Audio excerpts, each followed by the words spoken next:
Nagbabanggaan ngayon ang Malacanang at former Executive Secretary Lucas Bersamin. Hindi naman daw kasi nag-resign si Bersamin, kundi sinipa sa pwesto. Kasabay niyan ay pumalag ang dating ES sa aligasyong isa siya sa mga utak umano ng multi-billion peso insertions sa 2025 budget. Narito ang agenda report ni Ivy Reyes.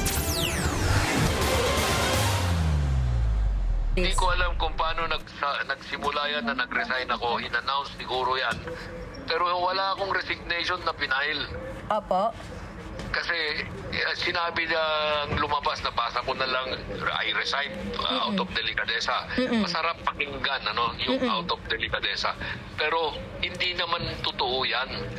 Kinumpirma ni dating Executive Secretary Lucas Bersamin na tinanggal siya sa pwesto.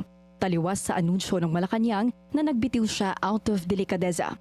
Unang iniulat ng Billionaire News Channel ang pagpapalit liderato sa gabinete 2:00 ng hapon nitong Lunes. Pero ayon kay Bersamin, kahapon lang siya nagpasa ng sulat na nagsasabing umaayon siya sa anumang desisyon ng Pangulo. Paliwanag ni Bersamin, wala siyang sama ng loob kay PBBM at hindi niya mamasamain ang naging pagpapasya nito. Dahil kapag daw presidente ang nagdesisyon, wala na raw dapat hingin na rason.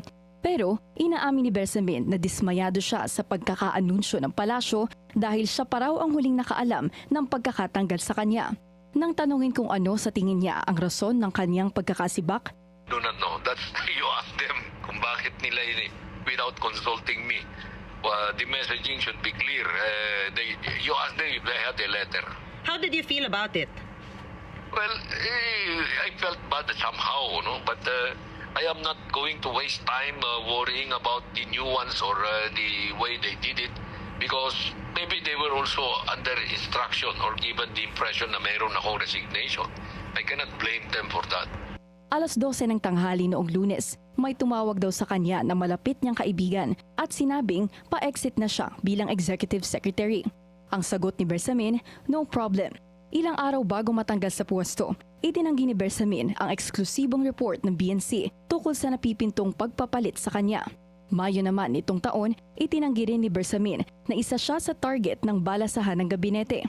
As far as I am concerned, the Executive Secretary, the President declined the courtesy resignation that I tendered. And just this morning, he communicated to me that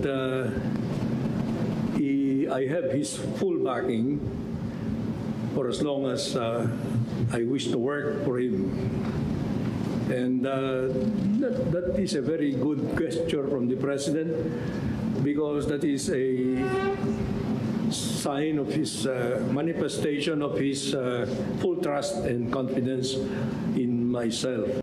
Iniulat ng politiko isang araw bago ang press conference na ito ang umunoy pag-target na alisin si Bersamin sa gabinete, bunsod ng umunoy mismanagement sa opisina ng Executive Secretary. Lumakas din ang ugong sa pagsipa kay Bersamin nang pumanaw si dating Chief Presidential Legal Counsel Juan Ponce Enrile na pinakamalakas niyang backer umano sa palasyo.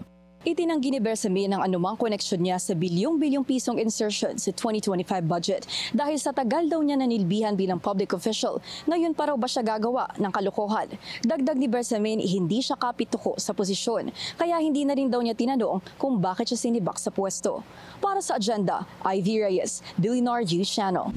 Manatiling nakatutok sa Billionaire News Channel. Sumubaybay sa aming social media accounts at mag-subscribe sa aming YouTube channel para sa mga bago at eksklusibong balita.